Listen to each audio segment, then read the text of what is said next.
Now on CoastTV News. 4 power outages in 48 hours, what Lewes says is the problem. The Georgetown Circle, the town continues to look for ways to improve safety. And for the second straight day, we've hit record highs on Delmarva as our stifling heat wave continues. But for how much longer? I'll have details on when the heat wave ends and when the storm chances ramp up coming up.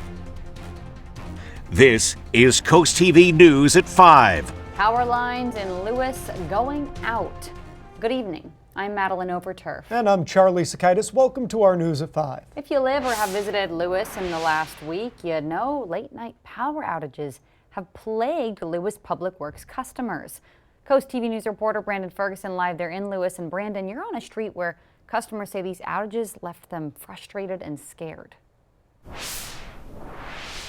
Maddie, the Lewes Board of Public Works tells me there's been 4 power outages over the last 48 hours. The BPW also says this is a regional problem with the grid provider for the area, and the heat doesn't seem to be the problem right now.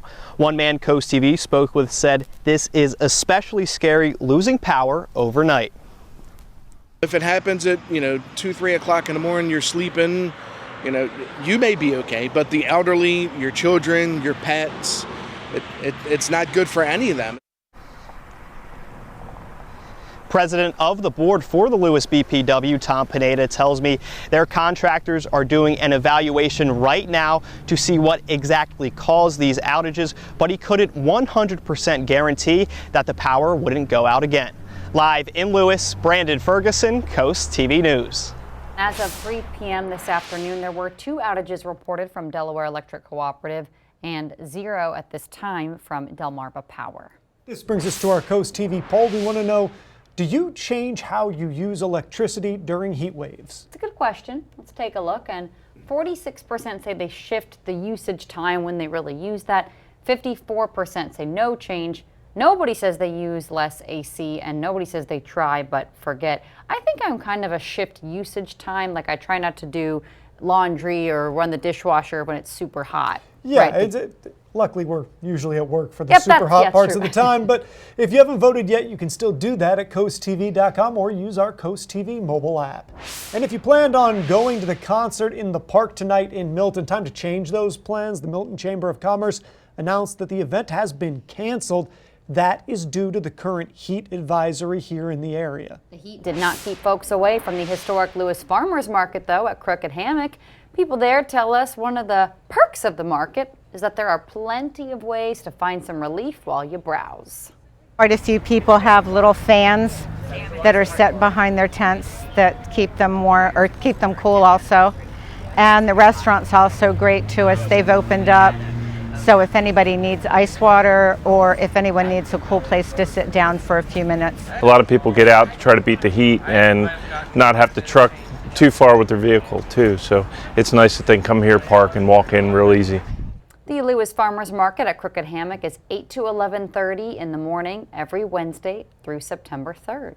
We're taking a live look into Rehoboth, and you know it's hot out there. It looks nice, but that sand's probably not fun to walk on. Let's check in with our meteorologist, Chris Mastrobuono. Chris, you're in for Paul. What can you tell us about this heat? Well, in fact, we hit a record high for the second straight day as this stifling heat and humidity just takes a stranglehold on the peninsula. In fact, back-to-back 100-degree days in Georgetown. We surpassed a record back from 1952. Record high was 96 prior to today, and before Tuesday, it was back since 2019 since we hit the century mark. You can see highs: Ocean City 93, 93 in Salisbury, 97 in Cambridge. Just a few cumulus clouds out there in Laurel. We're holding at 98 degrees. Could see a stray shower or storm pop up really anywhere on the peninsula over the next few hours. Everyone is not going to see the rain. Away from the coast, we have a sea breeze kicking in, keeping us in the 80s there, but further inland, still holding at 99 in Bridgeville. When you factor in the dew points and the heat, well, it makes it feel like 107 in Seaford, 113 in Milton, and you see a few showers and storms on the other side of the bay. Those are diving very slowly to the south, but again, could see a pop-up storm here over the next few hours. We have one more day of this heat wave to get through. Heat indices tomorrow as high as 105. Watching the threat for a gusty storm tomorrow afternoon through the evening with a damaging wind threat We keep the shower and storm threat really in play over the next 5 to 6 days, and we have a backdoor cold front that's going to kind of put an end to the heat wave, but the humidity is going to stick around, so we'll talk more about that coming up in the full 7-day forecast. Charlie? Thank you. A committee formed to generate new ideas to improve safety on and around the Georgetown Circle met again today. Coast TV News reporter Zakiya Jennings is live in Georgetown. Zakiya, one thing the committee discussed was the placement of monuments. Charlie, there were monuments here on the circle for fallen patrolman Chad Spicer and fallen former police chief Harvey Gregg. Those monuments were damaged on 2 separate occasions when cars drove onto the circle. Gene Dvornik, Georgetown's town manager, says they've taken steps to prevent people from driving onto the circle, but also want to keep the historic nature of this area intact. You want to make sure that the historic architecture and fabric of the town stayed, so we worked with finding a bollard that worked. The new ones I think that they'll be presenting today through the presentation from Harbor Group is a little bit more of a intense bollard, but still in keeping with the historic fabric. As far as safety concerns go, Dvornik says they're working with Delmarva Power to add an additional street light to North Bedford Street that is currently in design. It will have to go through approval and then construction. We will keep you updated. Live in Georgetown, Zakiya Jennings, Coast TV News.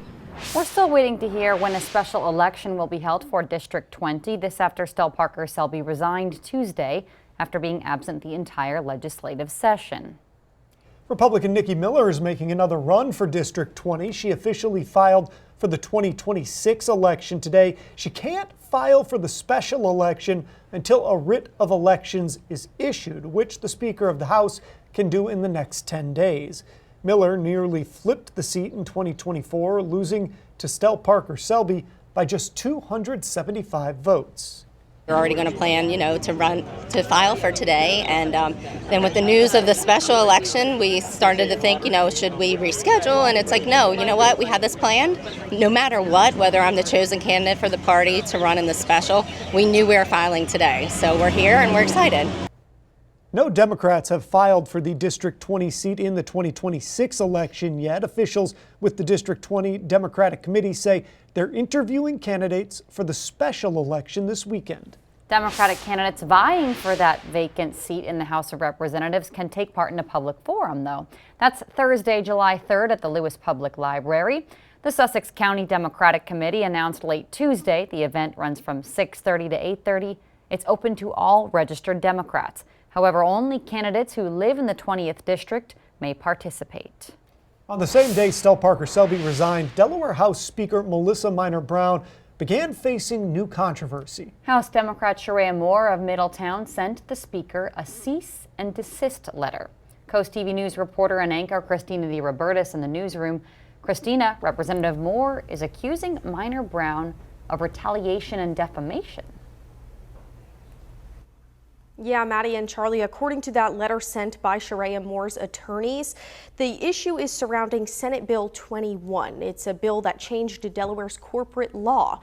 Now, here's a look at the letter. Moore is alleging that Minor Brown retaliated against her after Moore spoke out in opposition to the Senate bill. The letter also claims Minor Brown made defamatory comments to another news outlet after Minor Brown removed Moore from the House Education Committee.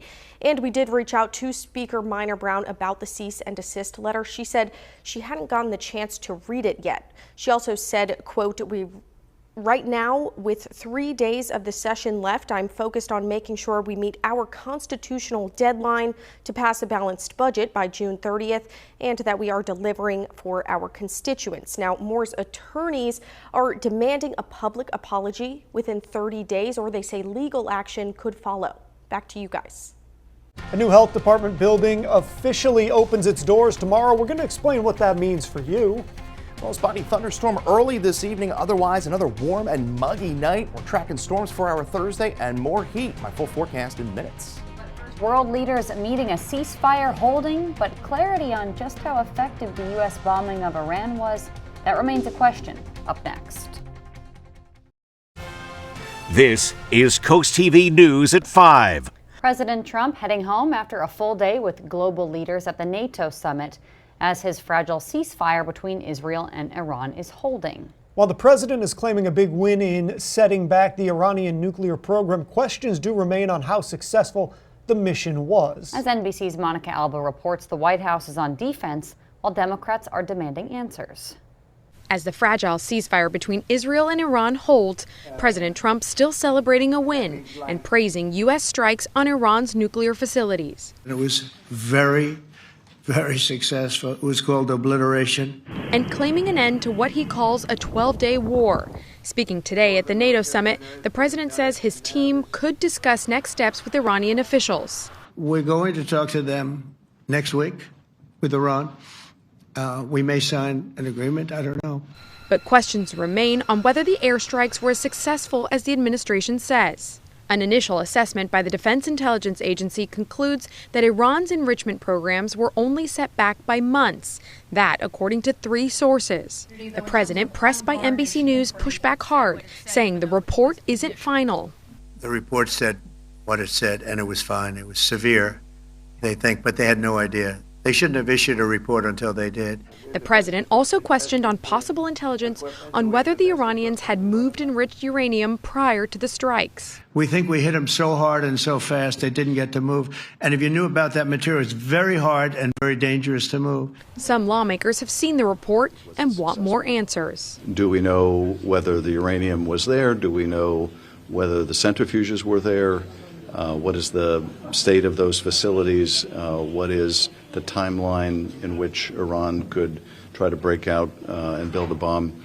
We have a lot of serious questions that demand serious answers. Senators are scheduled to get their briefing on the weekend airstrikes tomorrow. That had originally been set for yesterday, but it was postponed until after Secretary of State Marco Rubio and Defense Secretary Pete Hegseth returned from the NATO summit. Monica Alba, NBC News, Washington. Taking a look into Cambridge and Crisfield, one more day of steamy conditions before the heat wave gets snapped, but we do keep the shower and storm threat in play through the weekend. We'll talk all about that and more heat in that 7-day forecast when Coast TV News at 5 continues.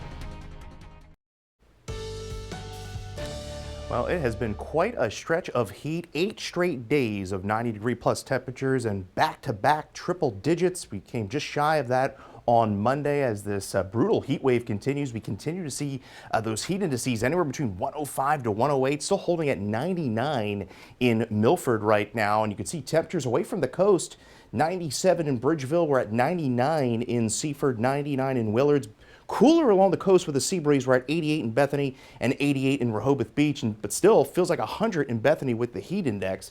Further away, yeah, still quite stifling, 108 in Seaford, and we're at 106 in Salisbury. Now, as far as the temperatures go, we're going to see one more day of low 90s. We're going to get a bit of a break as far as the 90s go into Friday, but the humidity is going to stay rather high really for the next 5 to 7 days. We have a few shower and thunderstorms on the other side of the bay, a few severe thunderstorms. These are pushing very slowly to the south, but you can see the high pressure system that's been really dominating our weather pattern over the last week is beginning to break down, and this cold front to the north is going to sink southward here over the next 24 to 48 hours. So we can't run a spotty storm over the next few hours. Everyone's not going to see the rain, but another mild and muggy night on Delmarva under mainly clear skies. You see those lows tonight, mid to upper 70s. We broke record lows the past 2 nights, and we're going to see that heat continue tomorrow. Heat index anywhere between 100 to 105 with the gusty storms mainly in the afternoon. I think storms will be a bit more numerous tomorrow.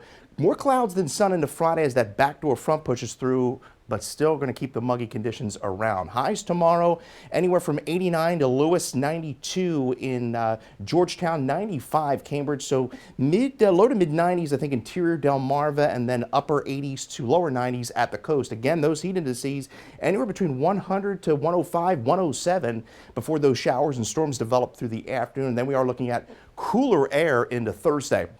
So Futurecast shows those storms firing up about after 3 o'clock tomorrow, and then they kind of wind down as the sun sets.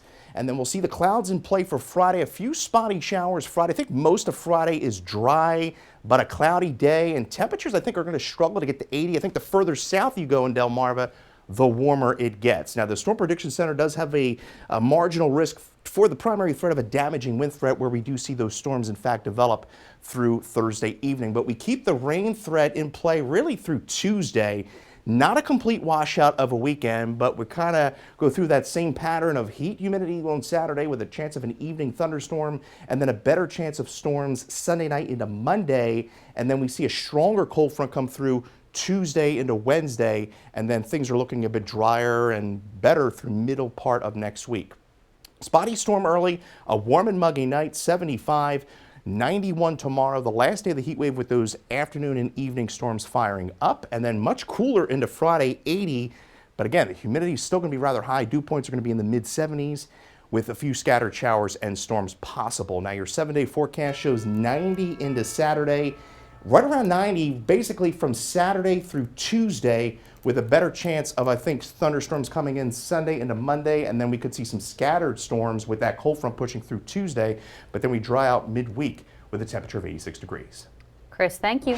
In Dorchester County, a new health department building officially opens its doors tomorrow. Employees made the move from Cedar Street in Cambridge just up the road to Race Street back in April. They've been working there ever since, but will host a ribbon-cutting ceremony tomorrow from noon to 1. Tonight on the Delmarva Sports Network, your game of the night, catch the Shorebirds take on the Carolina Mudcats. Fun name. Then at 10:30, the final score. And on DSN Plus, we have High School League Boys Basketball. Then at 6, more boys basketball at Crown Sports Center High School League. Also at 6 p.m., DE Turf High School League in boys soccer.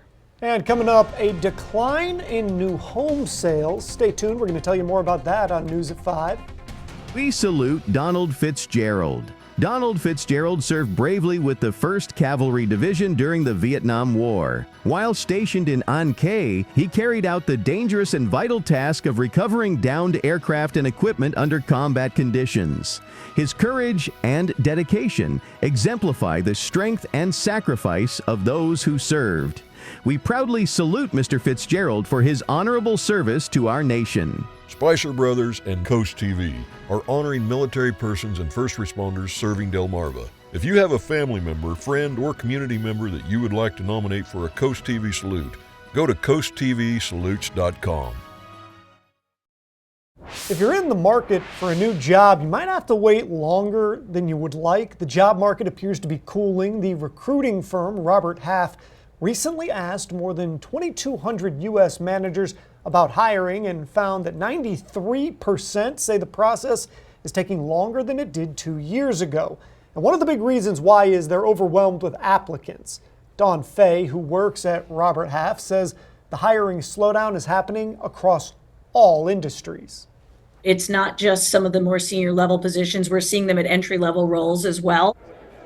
Fay says, don't fill your resume with a bunch of keywords. Give specifics about how you meet tight deadlines or did a project under budget. The home sales slide continues. The month of May saw a decline in new home sales. On Wednesday, the Census Bureau reported 623,000 home sales last month. That's a significant dip from both April's total and what economists had expected. High prices and mortgage rates close to 7% continued to price some would-be home buyers out of the market. Let's go ahead and take a live look outside into Laurel. One more check on all of this heat after the break.